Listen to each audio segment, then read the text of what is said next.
Hello दोस्तों, कैसे हैं? उम्मीद करते हैं अच्छे होंगे।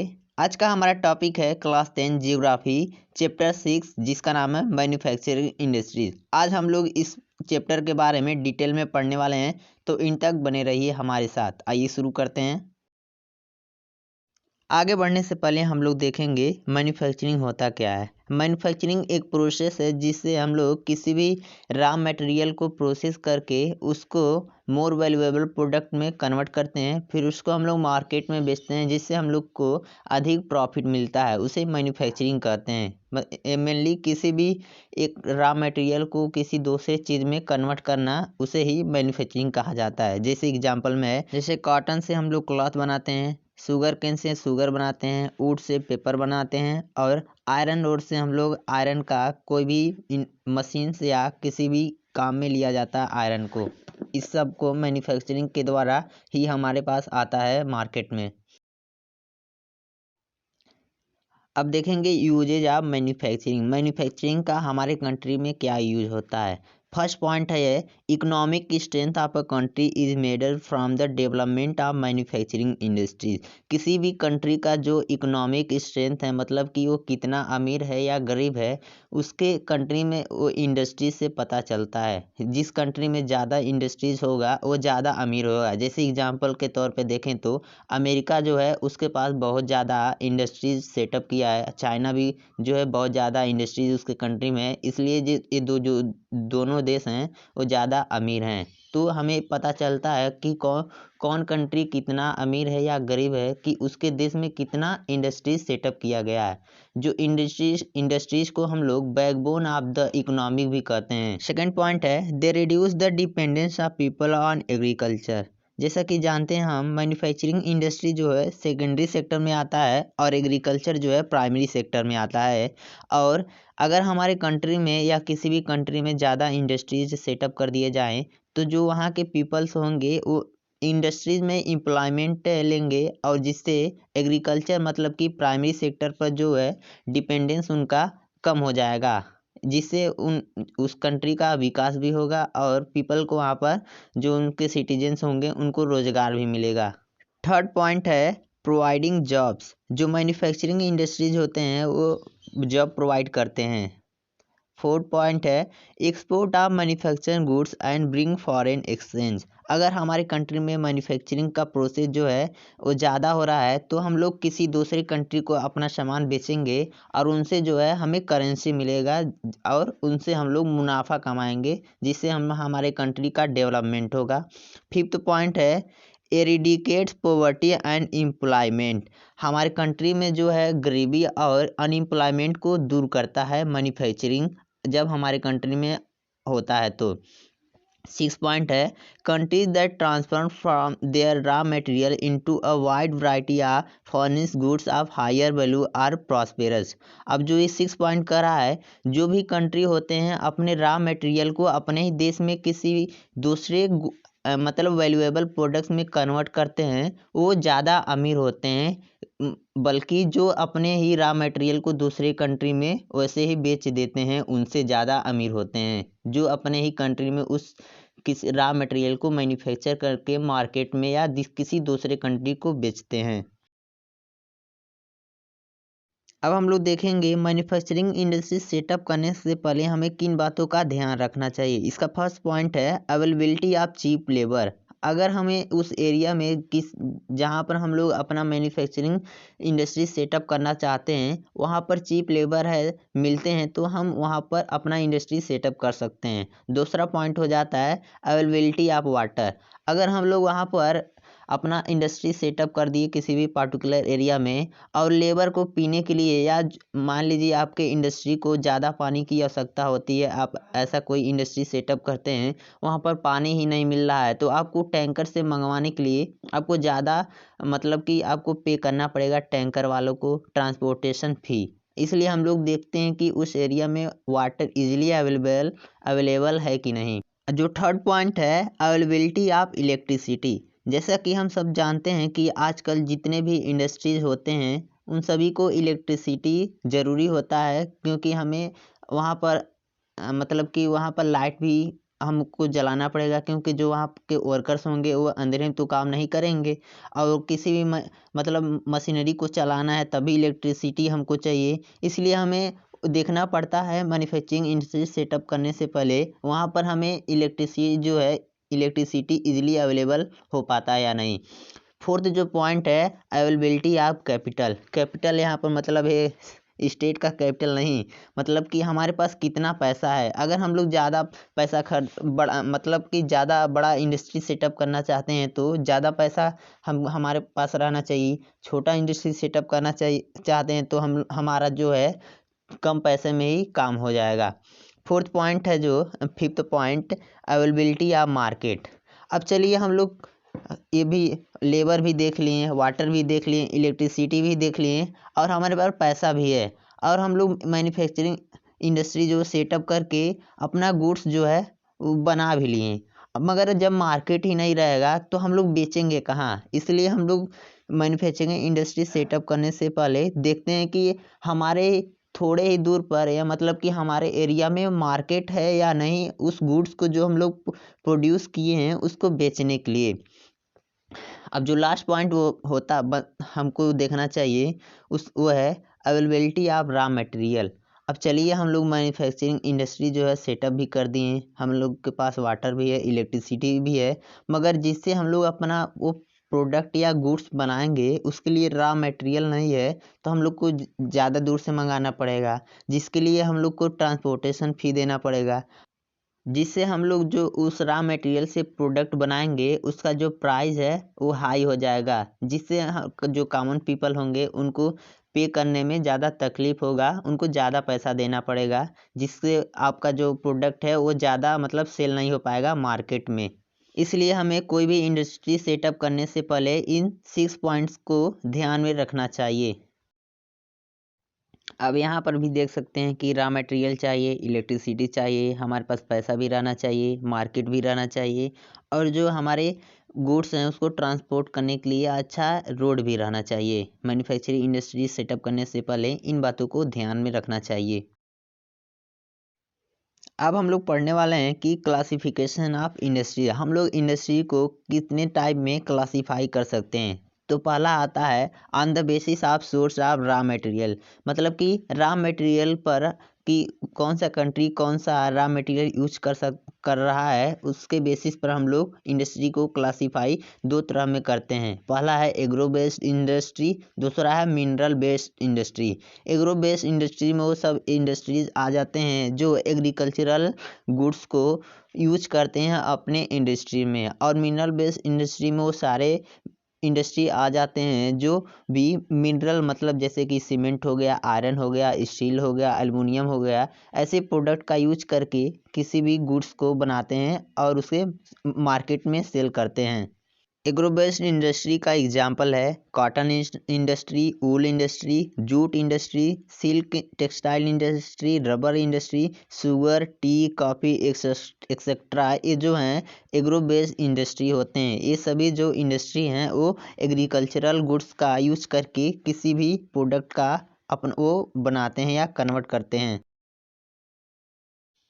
सेकेंड जो है according to their main role, हम लोग उसके मेन रोल पर जो है उसके बेसिस पर दो तरह से इंडस्ट्री को कैटेगराइज कर सकते हैं। पहला जो होता है बेसिक या की इंडस्ट्री, दूसरा होता है कंज्यूमर इंडस्ट्री। बेसिक या की इंडस्ट्रीज में आयरन और स्टील इंडस्ट्रीज आ जाते हैं, क्योंकि जितने भी अदर इंडस्ट्रीज के जो मशीनरी होते हैं ये इन्हीं दो चीज़ों से बनते हैं, आयरन से बनेंगे या तो स्टील से बनेंगे। इसलिए जो आयरन और स्टील इंडस्ट्री होते हैं इन्हें हम लोग बेसिक या की इंडस्ट्रीज कहते हैं। इसमें कॉपर स्मेल्टिंग और एल्युमिनियम स्मेल्टिंग जो इंडस्ट्रीज हैं ये सब आ जाते हैं। जो कंज्यूमर इंडस्ट्री होता है ये लोग प्रोडक्ट बनाते हैं डायरेक्ट यूज़ के लिए, जैसे कि शुगर हुआ, टूथपेस्ट हुआ, पेपर हुआ, फैंस हुआ। ये लोग अपना जो है ये सब बनाते हैं इंडस्ट्री में, और जिसका जो कॉमन पीपल हैं वो डायरेक्ट इसका यूज करते हैं, ना कि वो दूसरे इंडस्ट्री में फिर भेजते हैं, फिर वो लोग वो जो है वो गुड्स कॉमन पीपल के पास आता है। ऐसा इसमें कंज्यूमर इंडस्ट्रीज में नहीं होता है। ये होता है बेसिक या की इंडस्ट्रीज में, कि दूसरे पहले किसी भी इंडस्ट्री में वो बनेगा फिर वो दूसरे इंडस्ट्री में भेजेंगे उसको मॉडिफाई करने के लिए। थर्ड जो है, हम लोग इंडस्ट्री को कैपिटल इन्वेस्टमेंट पर हम लोग क्लासीफाई कर सकते हैं कि उस जो इंडस्ट्री है उसको सेटअप करने में कितना पैसा खर्च हुआ है। तो पहला आता है स्मॉल स्केल इंडस्ट्रीज और दूसरा है लार्ज स्केल इंडस्ट्रीज।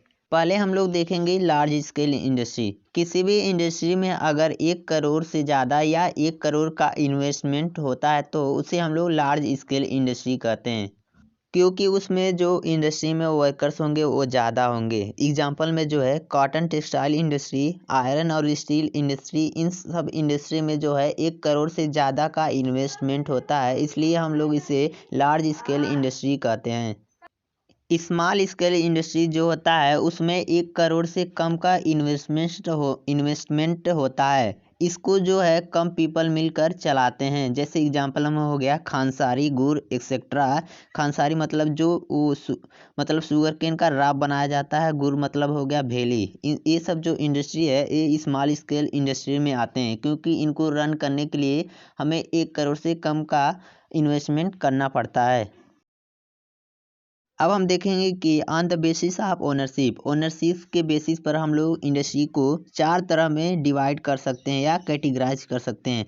पहला है पब्लिक सेक्टर। अब जो पब्लिक सेक्टर में होता है owned and operated by government. जो पब्लिक सेक्टर में वो जो भी कोई भी प्रोडक्ट होता है या इंडस्ट्री होता है उसको गवर्नमेंट के द्वारा रन किया जाता है। जैसे एग्जांपल में भेल या सेल इंडस्ट्री जो है ये पब्लिक सेक्टर में आता है और इसे गवर्नमेंट के द्वारा रन किया जाता है। भेल का फुल फॉर्म है भारत हैवी इलेक्ट्रिकल्स लिमिटेड और सेल्स का फुल फॉर्म है steel authority of India limited. जो प्राइवेट सेक्टर में इंडस्ट्रीज आते हैं वो किसी पार्टिकुलर पर्सन या किसी इंडिविजुअल ग्रुप या पीपल के द्वारा रन किया जाता है। इस इंडस्ट्रीज में आ जाता है, जैसे कि एग्जांपल है TISCO, Tata iron steel corporation of India, जो टाटा ग्रुप लिमिटेड द्वारा रन किया जाता है। दूसरा है Bajaj auto limited, Dabur industry. ये जो है प्राइवेट सेक्टर में आते हैं, ये इंडिविजुअल ग्रुप या पीपल के द्वारा रन किया जाता है। थर्ड जो होता है ज्वाइंट सेक्टर इंडस्ट्रीज होते हैं। इस सेक्टर में जो इंडस्ट्रीज सेटअप किए जाते हैं वो गवर्नमेंट और किसी प्राइवेट इंडिविजुअल के द्वारा रन किया जाता है। जैसे एग्जांपल है ऑयल इंडिया लिमिटेड। इसमें जो है गवर्नमेंट और किसी इंडिविजुअल का शेयर होता है। इसमें ये दोनों मिलकर उस ऑयल इंडिया लिमिटेड को चलाते हैं। ये किसी एक इंडिविजुअल के द्वारा नहीं रन किया जाता है या ओन किया जाता है, ये पब्लिक एंड प्राइवेट सेक्टर द्वारा रन किया जाता है मिलकर एक साथ। जो फोर्थ होता है वो कोऑपरेटिव सेक्टर होता है। इस सेक्टर में जो इंडस्ट्री सेटअप किए जाते हैं वो जो प्रोड्यूसर होते हैं और जो सप्लायर्स होते हैं या वर्कर्स होते हैं या दोनों मिलकर उस इंडस्ट्री को चलाते हैं। और जो भी उस इंडस्ट्री से प्रॉफिट होता है या लॉस होता है ये दोनों मिलकर उसको सहते हैं। अगर प्रॉफिट होता है तो दोनों मिलकर उसको डिवाइड करते हैं। कोऑपरेटिव सेक्टर में इंडस्ट्री जो आते हैं उसके एग्जांपल है शुगर इंडस्ट्री इन महाराष्ट्र। जो शुगर इंडस्ट्री है महाराष्ट्र में और जो क्वायर इंडस्ट्री है केरला में, इसे जो सप्लायर होते हैं और वर्कर्स होते हैं दोनों मिलकर उसको चलाते हैं। पांचवा जो है हम लोग इंडस्ट्री को क्लासीफाई कर सकते हैं on the base bulk and weight of raw material and finish goods. मतलब कि वो जो इंडस्ट्री है वो किस प्रकार का प्रोडक्ट बना रही है। इसमें 2 तरह के इंडस्ट्रीज आ जाते हैं। पहला है हैवी इंडस्ट्रीज, दूसरा है लाइट इंडस्ट्रीज।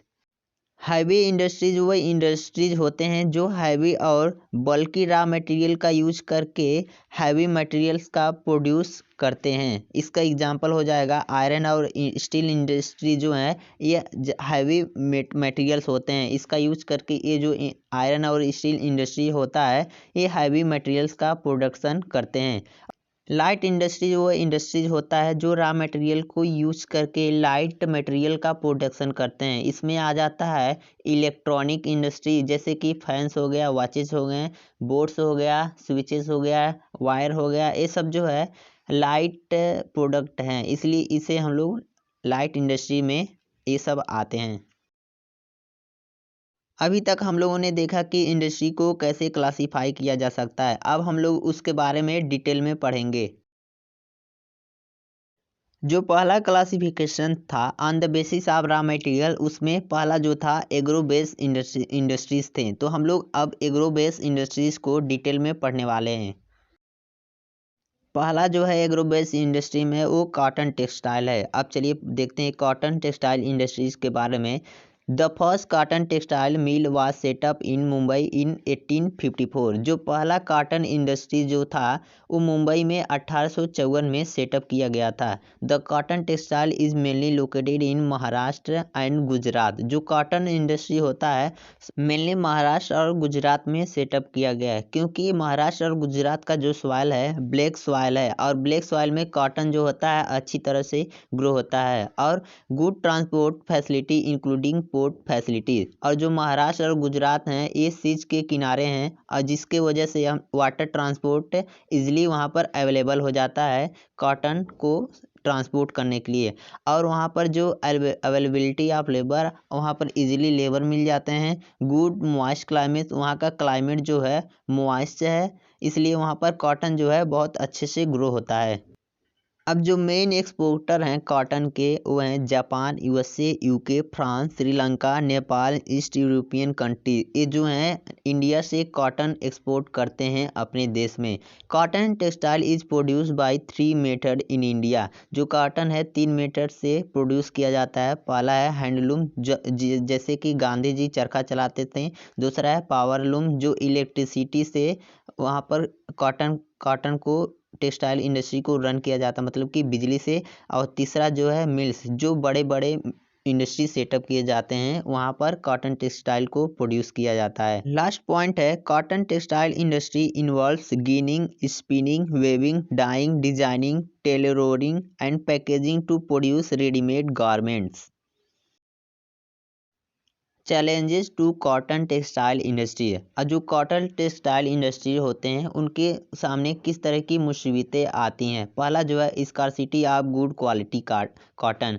अच्छी जो क्वालिटी का कॉटन होता है उन्हें नहीं अवेलेबल होता है। Main cotton growing area went to Pakistan. और जो ज़्यादातर अच्छे क्वालिटी का जो कॉटन ग्रो होने वाले एरिया थे वो पाकिस्तान में चले गए आफ्टर डिवीज़न ऑफ इंडिया।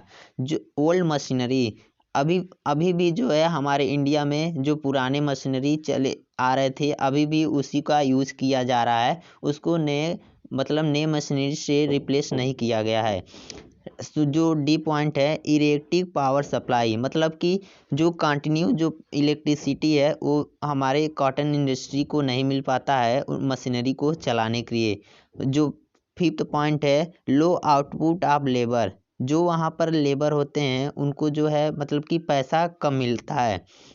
जो लास्ट पॉइंट है tough competition for synthetic fibres. अब जैसा कि हम सभी जानते हैं कि जो सिंथेटिक फाइबर होता है वो कॉटन से ज़्यादा मजबूत होता है, इसलिए जो पीपल्स होते हैं वो प्रीफर करते हैं सिंथेटिक फाइबर का यूज करने के लिए। और जो कॉटन होता है वो सिंथेटिक फाइबर से ज़्यादा महंगा होता है, इसलिए जो पीपल्स होते हैं वो सिंथेटिक फाइबर का यूज करने को प्रीफर करते हैं। हालांकि जो कॉटन होता है इससे ज़्यादा बेहतर होता है, सिंथेटिक फाइबर से कॉटन का क्लॉथ जो होता है ज़्यादा बेहतर होता है।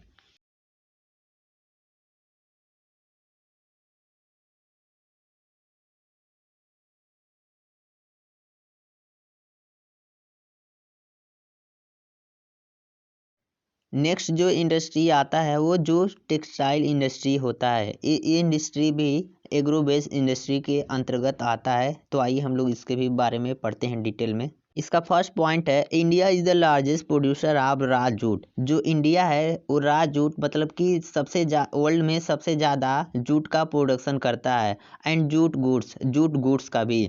देर are about 70 jute mills in our country. हमारे कंट्री में लगभग 70 जूट मिल्स हैं।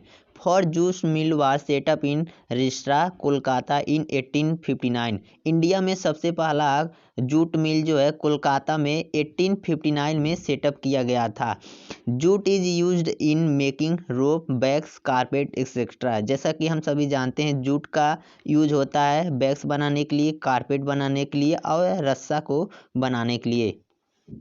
जो फोर्थ पॉइंट है most of the jute mills are located along Hooghly river in West Bengal. सबसे ज़्यादा जूट मिल जो हैं वेस्ट बंगाल में हुगली रिवर के किनारे सेटअप किए गए हैं, क्योंकि raw jute is available for West Bengal. और हम जानते हैं सबसे ज़्यादा जूट का जो प्रोडक्शन होता है वेस्ट बंगाल में होता है। इन एक्सपेंसिव वाटर ट्रांसपोर्ट, जिससे हमें वाटर मतलब सब सस्ता किसी दूसरे कंट्री में एक्सपोर्ट करना है तो वाटर ट्रांसपोर्ट जो होता है वो सबसे सस्ता या और सबसे बेहतर होता है बल्कि चीज़ों को भेजने के लिए किसी दूसरे कंट्री में एक्सपोर्ट करने के लिए। और जो थर्ड पॉइंट हो जाए, a good network of railway, roadways and waterways to facilitate movement of raw material to the mills. अब जो है मतलब कि सी के किनारे अच्छी तरह से रेलवे का भी जो है वहाँ पर ट्रांसपोर्ट हो जाता है, रेलवे के द्वारा भी, वाटरवेज के द्वारा भी और रोडवेज के द्वारा भी जो है वेस्ट बंगाल से जूट का जो है एक्सपोर्ट हो जाता है या ट्रांसपोर्ट हम लोग कर देते हैं। और फोर्थ पॉइंट जो है, abundant water for processing raw material. Raw jute को प्रोसेस करने के लिए बहुत ज़्यादा वाटर का हमें ज़रूरत पड़ता है, जो है हुगली रिवर से इजीली अवेलेबल हो जाता है जूट इंडस्ट्री को। Cheap labour from West Bengal and adjoining state of Bihar, Orissa and Uttar Pradesh. सस्ता लेबर भी मिल जाता है उत्तर प्रदेश से, बिहार से और उसके सटे हुए राज्यों से सस्ता लेबर भी मिल जाता है जूट इंडस्ट्री के। लास्ट पॉइंट है, Kolkata is a large urban centre providing banking, insurance and port facility for export of jute goods. Kolkata जो है वेस्ट बंगाल का सबसे बड़ा वो अर्बन सेंटर है जो जूट इंडस्ट्री को बैंकिंग फैसिलिटी प्रोवाइड कराता है और वो इंश्योरेंस देता है। और वहाँ का जो कोलकाता पोर्ट है वो एक्सपोर्ट जूट गुड्स को एक्सपोर्ट करने के लिए एक अच्छा साधन या जरिया बन जाता है। Challenges faced by the jute industry is steep competition in the international market from synthetic substitutes and from other competitors like Bangladesh, Brazil, Philippines, Egypt and Thailand। जैसा कि सभी जानते हैं जो सिंथेटिक फाइबर होता है मतलब जैसे नायलॉन हो गया, वो जूट से ज़्यादा टिकाऊ होता है और ज़्यादा मजबूत भी होता है, जिससे मतलब जूट इंडस्ट्री को इनसे कंपटीशन करने में ज़्यादा दिक्कत पड़ता है। और अदर भी जो कंट्री है बांग्लादेश जैसे हो गया, ब्राज़ील हो गया, फिलीपींस हो गया, इजिप्ट हो गया और थाईलैंड हो गया, ये जो कंट्री है वो ज़्यादा मात्रा में जूट गुड्स का एक्सपोर्ट करते हैं अदर कंट्रीज़ को, जिससे इनको कंपटीशन करने में ज़्यादा दिक्कतों का सामना करना पड़ता है। 2005 में एक नेशनल जूट पॉलिसी लाया गया जो था was formulated with the objective of increasing productivity, improving quality, ensuring good prices to the jute farmer and enhancing the yield per hectare. 2005 में एक नेशनल पॉलिसी लाया गया जूट के लिए जो जिसमें कहा गया था कि जो जूट का प्रोडक्टिविटी है उसे बढ़ाया जाएगा और उसका जो जूट का क्वालिटी है उसे अच्छा किया जाएगा और उस जूट के लिए अच्छा पैसा भी दिया जाएगा और जो फार्मर्स का जो यील्ड है उसमें बढ़ोतरी होगी जूट को ग्रो करने के लिए और ज़्यादा भी उनको मुनाफा दिया जाएगा। जो थर्ड है एग्रो बेस्ड इंडस्ट्री में वो शुगर इंडस्ट्री आता है। शुगर इंडस्ट्री जो है मेनली डिपेंड होता है शुगर केन पर, गन्ना पर मेनली शुगर इंडस्ट्री डिपेंड होते हैं। आइए पढ़ते हैं डिटेल में इसको। फर्स्ट पॉइंट है, India stand second as a world producer of sugar but occupies the first place in the production of gur and khandsari. India जो है वर्ल्ड में फर्स्ट पोजीशन पर आता है शुगर मतलब प्रोड्यूस करने में, गन्ना मतलब गन्ना उगाने में, मगर जो वर्ल्ड में सेकेंड पोजीशन पर आ जाता है मतलब चीनी बनाने में, और फर्स्ट पोजीशन पर आता है गुड़ और खानसारी प्रोड्यूस करने में। गुड़ गुड़ हो गया भेली और खानसारी हो गया रा।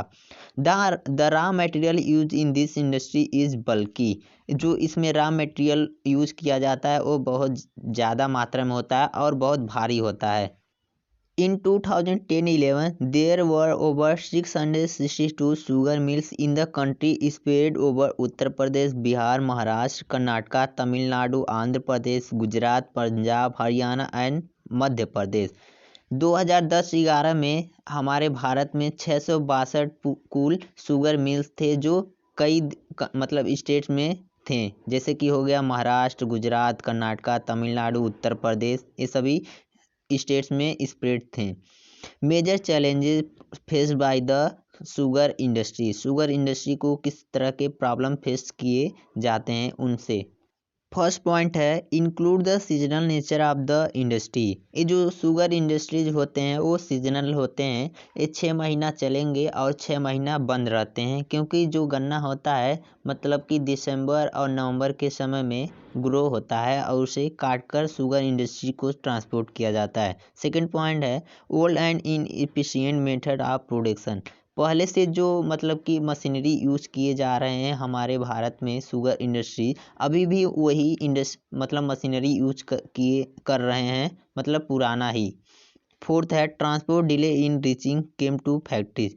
अच्छा ट्रांसपोर्ट फैसिलिटी नहीं है, जिसके मतलब कि कभी कभी टाइमली जो इंडस्ट्री में शुगर केन होता है वो पहुंच नहीं पाता है। लास्ट पॉइंट है need to maximise the use of bagasse.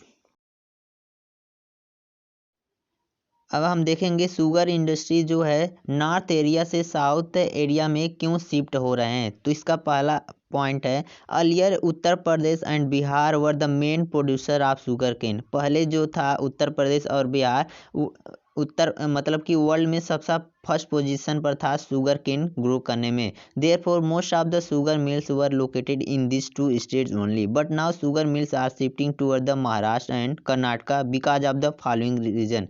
अब कुछ रीजन के कारण जो है शुगर इंडस्ट्री जो है महाराष्ट्र और कर्नाटका की तरफ शिफ्ट हो रहे हैं। इनके कुछ कारण हैं जो हम लोग पढ़ेंगे। अब जो महाराष्ट्र और कर्नाटका में जो पर हेक्टेयर में शुगर केन ग्रो किया जाता है वो इंडिया में वो सबसे अधिक होता है, पैदावार होता है, क्योंकि वहाँ का जो सॉइल है ब्लैक सॉइल है और ब्लैक सॉइल जो होता है सूटेबल होता है शुगर केन को ग्रो करने के लिए। Sucrose content in the sugar cane is higher in Maharashtra and Karnataka.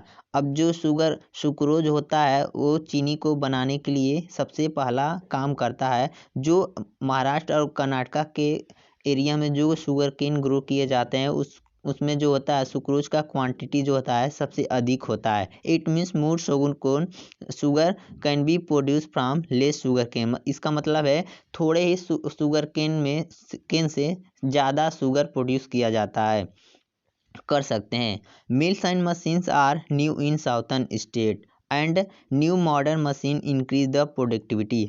अब जो है साउथर्न पार्ट में जो है नया मशीनरी यूज़ किया जा रहा है ओल्ड मशीनरी के जगह पर, और जिससे उस प्रोडक्टिविटी जो है शुगर का इंक्रीज हो गया है। अब मतलब कि मॉडर्न मशीन यूज़ किया जा रहा है साउथर्न पार्ट में। Crushing season for sugar cane is longer in southern state. अब जो है साउथर्न स्टेट में जो है शुगर केन ज़्यादा समय, अब पहले तो 6 महीना ही केवल मिलता था शुगर, अब जो है 8 महीना 10 महीना शुगर वहाँ पर अवेलेबल होता है इंडस्ट्रीज के लिए, जिससे वहाँ पर मतलब कि 6 महीना बंद नहीं करना पड़ता है इंडस्ट्री, थोड़े टाइम के लिए इंडस्ट्रीज को बंद करना पड़ता है। लास्ट पॉइंट है cooperative sugar mills are running successfully in southern state. अब पहले जो है उत्तर प्रदेश और बिहार में जो कोऑपरेटिव लोग थे वो लोग पैसा ही नहीं देते थे फार्मर्स को, जिसके लिए फार्मर्स शुगर केन उगाना ही बंद कर दिए। मगर जो है साउथर्न पार्ट में जो कोऑपरेटिव सेक्टर्स के हैं वो अच्छा से अपना काम कर रहे हैं, जिससे फार्मर्स भी हैप्पी हैं और ज़्यादा से ज़्यादा शुगर केन प्रोड्यूस कर रहे हैं और अपने एरिया में ग्रो कर रहे हैं, जिससे वहाँ पर इंडस्ट्रीज सभी जो इंडस्ट्री हैं साउथर्न पार्ट में शिफ्ट हो रही हैं उत्तर प्रदेश और बिहार से। अब जो सेकेंड आता है on the basis of raw material पर, वो मिनरल बेस्ड इंडस्ट्रीज आते हैं। इस इंडस्ट्री में जो भी इंडस्ट्री होता है वो मिनरल्स का यूज़ करके किसी प्रोडक्ट का वहाँ पर प्रोडक्ट बनाते हैं। तो आइए पढ़ते हैं इसके बारे में डिटेल में, इसमें कौन कौन से इंडस्ट्रीज आते हैं। तो पहला इंडस्ट्रीज आता है, this industry is called basic industry because it provides raw material to many other industries such as machine and tools, transport equipment, construction material etc. ये जो मिनरल बेस्ड इंडस्ट्री होते हैं वो बेसिक या की इंडस्ट्रीज कहते हैं, क्योंकि इनका जो प्रोडक्ट बनाया जाता है इस इंडस्ट्री में किसी दूसरे इंडस्ट्रीज के लिए हेल्पफुल होता है वहाँ पर मशीनरी या टूल्स बनाने के लिए, इसलिए इस इंडस्ट्री को बेसिक या की इंडस्ट्रीज कहा जाता है। It is also called as heavy industry because raw material iron ore, coal, limestone are bulky in nature. इसे हैवी इंडस्ट्री भी कहा जाता है क्योंकि इस इंडस्ट्री में हैवी प्रोडक्ट को बनाया जाता है, जैसे आयरन हो गया, कोल हो गया, लाइमस्टोन हो गया, ये सब हैवी मटेरियल्स होते हैं। Most of the steel plants are located in Chota Nagpur reason. जो ज़्यादातर स्टील इंडस्ट्री होते हैं वो छोटा नागपुर रीजन में सेटअप किए गए हैं, क्योंकि छोटा नागपुर जो है एक प्लेट्यू है और प्लेट्यू में ज़्यादा मिनरल्स मिलते हैं। Today steel industry in India are facing many problems. आज जो है हमारे इंडिया में जो स्टील इंडस्ट्री है बहुत सारे प्रॉब्लम फेस कर रहे हैं। इसका पहला है हाई कॉस्ट ऑफ प्रोडक्शन। हमारे इंडिया में जो स्टील प्रोड्यूस किया जाता है उसका जो प्राइस होता है अधिक होता है। Limited availability of cooking coal. जो हमारे इंडिया में है वो कुकिंग कोल है, लिमिट क्वांटिटी में है। Fourth, low productivity of labour. हमारे इंडिया में जो लेबर्स हैं उनमें ज़्यादा प्रोडक्टिविटी नहीं, मतलब वो ज़्यादा नॉलेजेबल स्किल लेबर नहीं होते हैं। फोर्थ है a regular supply of energy, मतलब कंटिन्यू एनर्जी नहीं सप्लाई हो पाता है, इलेक्ट्रिसिटी। फिफ्थ है raw material are found only in certain pocket of India. जो रॉ मटेरियल होता है स्टील इंडस्ट्री के लिए वो कुछ ही रीजन में पाया जाता है इंडिया में। सिक्स जो है poor infrastructure like transport and communication etcetera. जो इंडिया का इंफ्रास्ट्रक्चर है जैसे कि ट्रांसपोर्ट और कम्युनिकेशन जो है बहुत ही ख़राब है, इसलिए जो है हमारे इंडिया में इसी इंडस्ट्री को बहुत सारे प्रॉब्लम फेस करना पड़ता है, जिसके लिए इंडस्ट्री सेटअप करना किसी भी बिजनेसमैन के लिए मतलब कि अच्छा नहीं पड़ता है।